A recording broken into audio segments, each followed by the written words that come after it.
नहमदुहु व नुसल्ली अला रसूलिहिल करीम अम्मा बाद फ़अऊज़ु बिल्लाहि मिनश शैतानिर रजीम बिस्मिल्लाहिर रहमानिर रहीम। आज का हमारा सबक है मीम के कवाइद। जिस तरह आपने गुन्ना की इबारत में पढ़ा होगा कि गुन्ना दो हरूफ पे होता है, मीम और नून। और ये उस हालत में होता है जब नून या मीम साकिन हो। ठीक है। अब इसके बाद तमाम हरूफ तहजी के साथ उसके मुख्तलिफ कवायद होते हैं कि अगर जैसे आपने नून में पढ़ा कि अगर नून के आगे बा आ जाए तो उसे मीम से बदला जाएगा, अगर हरूफ हल्की आ जाए तो उसकी आवाज को जाहिर करके पढ़ा जाएगा। इसी तरह मीम के भी मुख्तलिफ हरूफ के साथ मुख्तलिफ कवायद हैं, और मीम के टोटल तीन कायदे। मीम का पहला कायदा है इदगाम। मीम साकिन के बाद जब मीम मुतहरिक आ जाए तो उसमें इदगाम होगा, और उसमें गुन्ना भी जरूरी है। अलैहिम में, अलैहिम मुस्वदा, अंतुम मुदहिनून। अब क्योंकि मीम का ताल्लुक शफवी हरूफ से है, मीम जो है वो होंठों से अदा होने वाला हर्फ है, इसलिए इस इदगाम को इदगाम शफवी कहते हैं। ठीक है, शफातान कहते हैं दोनों होंठों को। तो जो क्योंकि मीम की अदायगी होंठों से होती है, और ये जो इदगाम हो रहा है इसे कहते हैं इदगाम शफवी। अच्छा जी, इसके बाद है इख्फा। मीम का इख्फा, मीम साकिन के बाद जब बा आ जाए तो उसमें इख्फा होगा। जैसे अलैकुम बिवकील। अब आपने जो नून में ये कायदा आया था, आपने देखा था नून के आगे अगर बा आता है तो हम उसे खुद मीम से बदल देते हैं। ठीक है। और मीम के बाद अगर बा आ जाए तो फिर तो उसमें गुन्ना होगा ही। और नून साकिन में भी उसको मीम से इसीलिए बदला जाता है क्योंकि मीम और बा दोनों आपस में ताल्लुक रखते हैं मखरज के लिहाज से।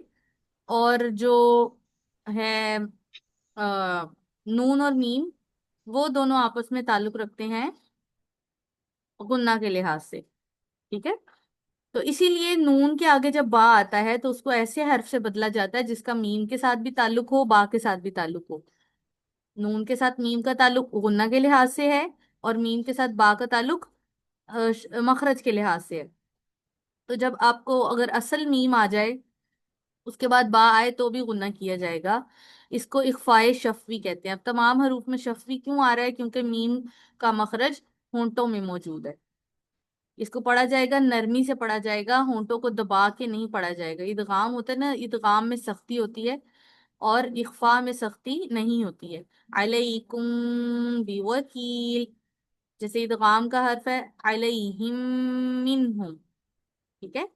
अलैहिम मुक़्सदा, इसमें सख्ती नहीं है। अलैकुम बिवकील वमा हुम बिसुकारा फहकुम बैनहुम वमा हुम बिमुमिनीन। इसको इफ़ाए शफवी कहते हैं। आवाज को छुपाना है नाक में, उसका मतलब इख्फा। और होंठों से अदा हो रहा है ये, सो शफवी। इजहार, जब मीम साकिन के बाद बा और मीम के अलावा कोई और हर्फ आ जाए तो वहां इजहार होगा। ठीक है। नून के कायदे किससे मुतल्लिक हैं? एक तो मीम के आगे मीम आ जाए। ठीक है, जब आप दो एक जैसे हर्फ मिलते हैं तो वैसे ही इदगाम होता है। इसके बाद मीम के आगे बा आ जाए क्योंकि उसके साथ उसका मखरज का ताल्लुक भी है। अगर इन दोनों के अलावा कोई और हर्फ मीम के आगे आ जाए तो वहां कोई गुन्ना नहीं होगा, मीम की आवाज को जाहिर करके पढ़ेंगे। उसे इजहार कहेंगे और इजहार शफवी कहेंगे। जिस तरह अलैहिम वाला, अलैहिम वाला, इसमें मीम की आवाज बिल्कुल क्लियर आएगी, इसको नाक में नहीं छुपाया जाएगा। अलैहिम वला फीकुम रसूला लकुम दीनुकुम। सो ये तीन कायदे हैं मीम के गुन्ना के बारे में। अच्छा जी, यहाँ पे आपको कुछ नीचे हाशिये में दिया हुआ है इख्फा का तरीका, और इख्फाए शफवी में उन्होंने उसको थोड़ा सा सेपरेट किया है। नून साकिन और तनवीन को उसके मखरज से अलग रखकर उसकी आवाज को खेशूम में छुपाकर बगैर तशदीद के इस तरह अदा करना कि ना तो इजहार हो और ना इदगाम, बल्कि दरमियानी कैफियत हो। जब आप नून को उसके मखरज के साथ लगाओगे, जब आप जबान नून के मखरज पे लगाओगे तो उसमें उस पे सख्ती पैदा होगी। ठीक है। इख्फा, क्योंकि नरमी से गुन्ना करने को इख्फा कहते हैं, तो आपने इख्फा के वक्त उनको उसके मखरज से अलग रखना है। ठीक है। इसी तरह मीम में, मीम का मखरज है, दो होंठों का तरी वाला हिस्सा आपस में मिलता है। ठीक है। होंठों का जो है वो खुश्की वाला हिस्सा आपस में मिलता है मीम के मखरज में। सो अब क्या करना है, जिस तरह हमने नून के मखरज में उसको उसके मखरज से थोड़ा दूर रखा था, यहाँ पे क्योंकि मीम में होंठों का मिलना शर्त है, उसका मखरज ही यही है, तो उससे हम क्या करेंगे कि बहुत नरमी से होंठों को आपस में मिलाएंगे, और जितना गुन्ना की मिकदार है एक अलिफ के बराबर, 1 से 1.5 सेकेंड, उस उतनी मिकदार के मुताबिक हमने होंठों को एक दूसरे के साथ नरमी से मिलाना है, और जैसे ही उस वो मिकदार मुकम्मल हो जाए तो उसके बाद बाकी अदायगी होगी। इस मीम को अदा करते वक्त दोनों होंठों के खुश्की के हिस्से को बहुत नरमी के साथ मिलाकर गुन्ना की सिफ्त को बकदर एक अलिफ के बराबर बढ़ाकर खैशूम से अदा किया जाए। खैशूम असल में ये मखरज है गुन्ना का। खैशूम कहते हैं नाक के बांसे को, नाक की जो हड्डी होती है, नाक का बांसा, उसे खैशूम कहते हैं। तो गुन्ना की आवाज क्योंकि वहां से अदा होती है, इसीलिए ये खैशूम जो है वो गुन्ना का मखरज कहलाता है। और फिर होंठों के खुलने से पहले ही दोनों होंठों के तरी वाले हिस्से को सख्ती से मिलाकर बा अदा किया जाए। क्योंकि गुन्ना मीम पे हो रहा है ना, और इख्फा हो रहा है, नरमी वाला गुन्ना हो रहा है, तो मीम के मखरज को हम नरमी से मिलाएंगे, बा अपने असल मखरज से सख्ती से अदा होगा।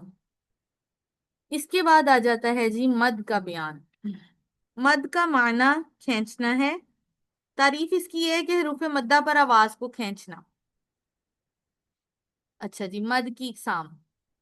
हरूफ मद्दा आप सबको इसके लिए लाजमी आने चाहिए, क्योंकि हरूफ मद्दा अगर अगर क्लियर होंगे तो ही आप आगे मद के बयान पर अबूर हासिल कर सकते हैं। ठीक है। सो मुझे चैट बॉक्स में बताइए कि क्या आप सबके हरूफ मद्दा क्लियर हैं, और आप सबको हरूफ मद्दा की जो डेफिनेशन है वो याद है, हरूफ मद्दा और हरूफ लीन की।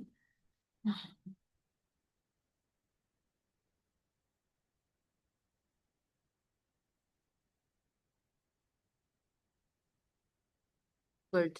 दो बच्चों का मैसेज आया है, बाकी बच्चे भी बताएं। हम्म। चलिए, आई होप के बाकी सबको भी याद होगा। नो। आमना।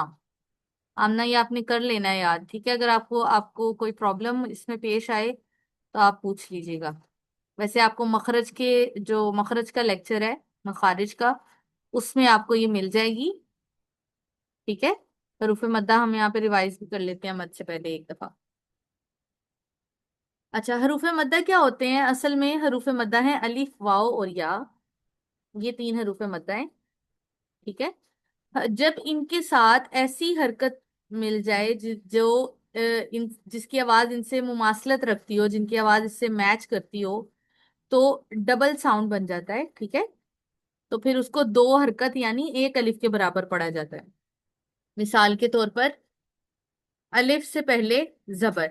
ठीक है। जबर और अलिफ की आवाज एक दूसरे से मुमासलत रखती है। जब ये दोनों इकट्ठे इस हालत में आ जाएं कि अलिफ खाली हो, अलिफ साकिन बे झटके, उसे कहते हैं अलिफ खाली। कि अलिफ के ऊपर जजम नहीं है, अलिफ के ऊपर जजम होगी तो वो हमजा बन जाएगा। खाली अलिफ, उससे पहले जबर आ जाए, इसे अलिफ मद्दा कहा जाता है।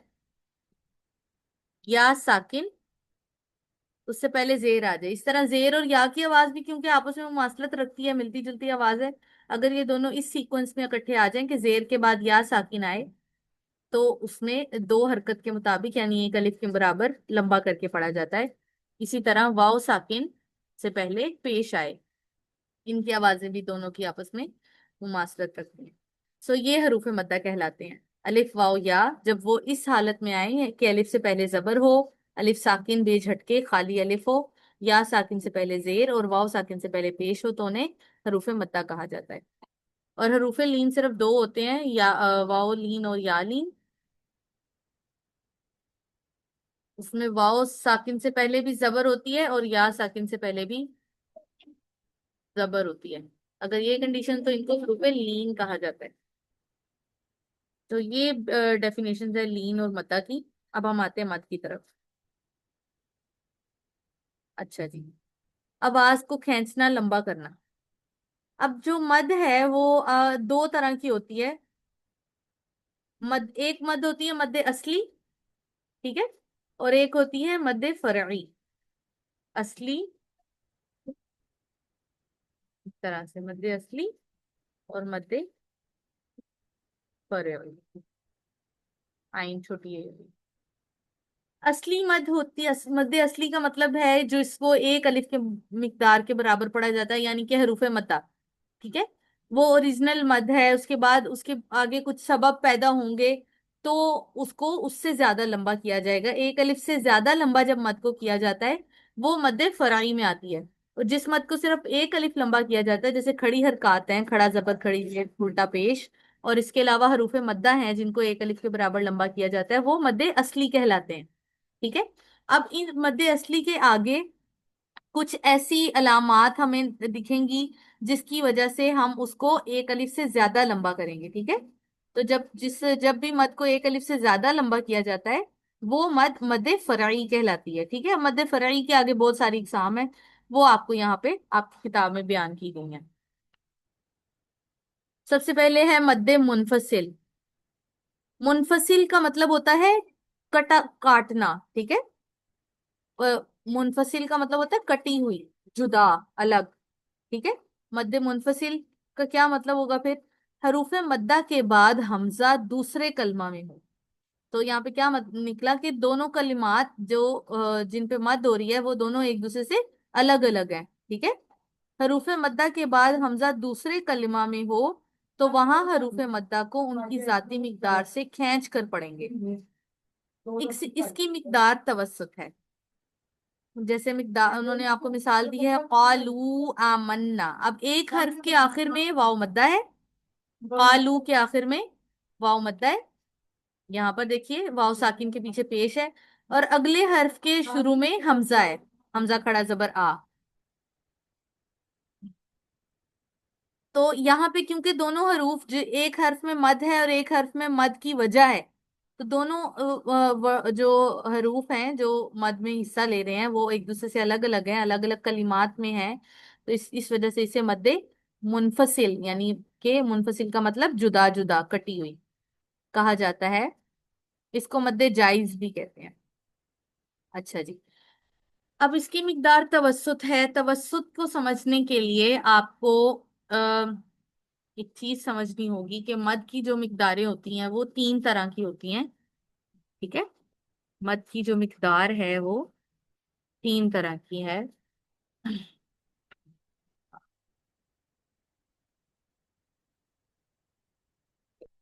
मद की मिकदार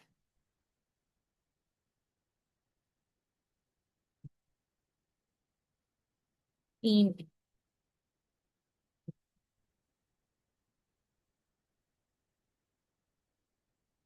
एक है कसर,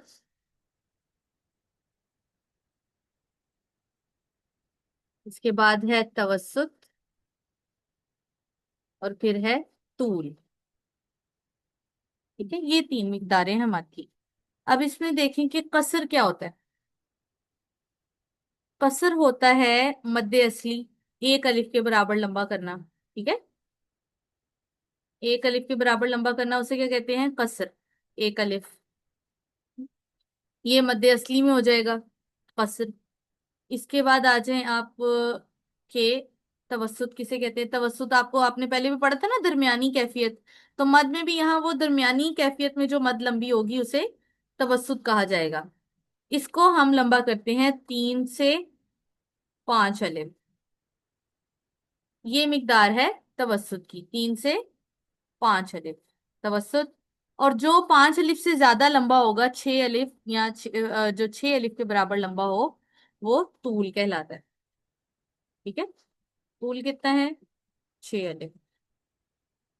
अब सबसे आसान तरीका जो आपको ये अलिफ की मिकदार नापने का है, वो तो आप अपनी उसमें हाथ की उंगलियां इस्तेमाल कर सकते हैं। आप जितने मिसाल के तौर पे 3 अलिफ है तो आप एक बंद मुट्ठी में से 3 उंगलियां नॉर्मली जितना टाइम लेती हैं खुलने में, वो 3 अलिफ होता है, या आप सेकंड्स के लिए हाथ से लगा सकते हैं। एक अलिफ जो है वो 1 या 1.5 सेकंड के इक्वल होता है। ठीक है, तो उस लिहाज से आप मद की मिकदार को लंबा कर सकते हैं। अभी आपको यहाँ पे उन्होंने लिखा मिकदार इसकी तवसुत है, तो इसका मतलब है हम इसे 3 से 5 अलिफ लंबा करेंगे। उसमें क्या कैफियत होगी कि आपने अपनी मुट्ठी को बंद रखना है, उसमें से 3 उंगलियां खोलनी है नॉर्मल, नॉर्मल जितना वो टाइम लेती हैं, वो 3 अलिफ की मिकदार होगी। इस तरह आप मुट्ठी को बंद करें, पढ़िए ऑलू। यहाँ पे लू पे जब मद होनी है तब आपने फिंगर खोलनी है अपनी। ऑलू। अब मेरी 3 उंगलियां खुल गई, अब मैं अगला हर्फ पढ़ूंगी आमन्ना। एक अलिफ में। अब आप मुझे चैट बॉक्स में बताइए कि क्या आप सबको क्लियर है अलिफ की मिकदार।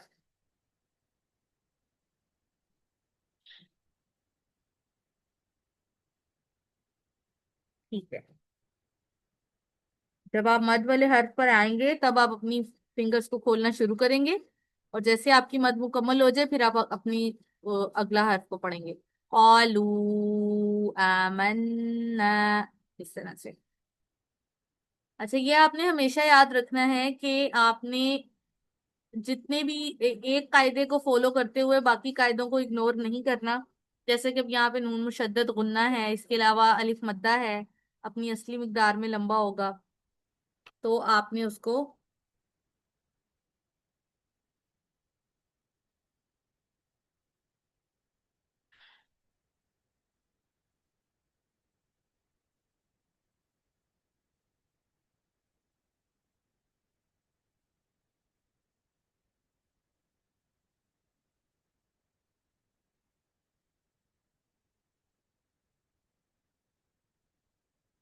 स्टूडेंट्स, मेरी आवाज आ रही है?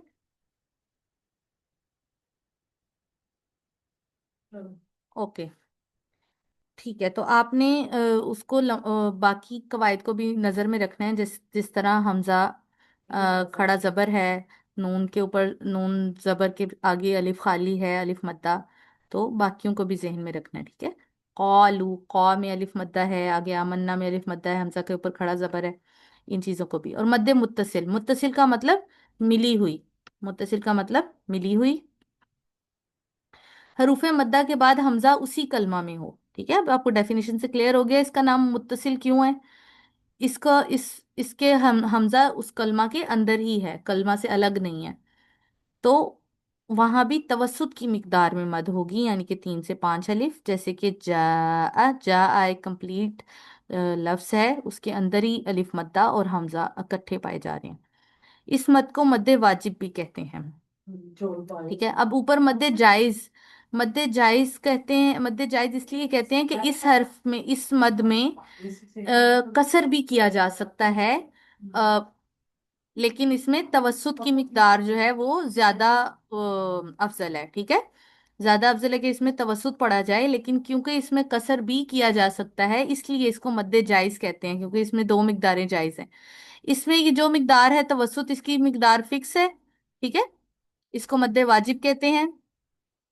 सो ये दो आप रखिए साथ में। आपने मद की मिकदारों के बारे में, और जो मैंने आपको मद की इकसाम बताई हैं, मद्दे असली और मद्दे फरई, आपने इन दोनों को भी साथ में याद रखना है। तो इंशाल्लाह ताला हम बाकी का सबक बाद में पढ़ेंगे। चलिए, हमारा सबक आज का सबक यहीं तक है।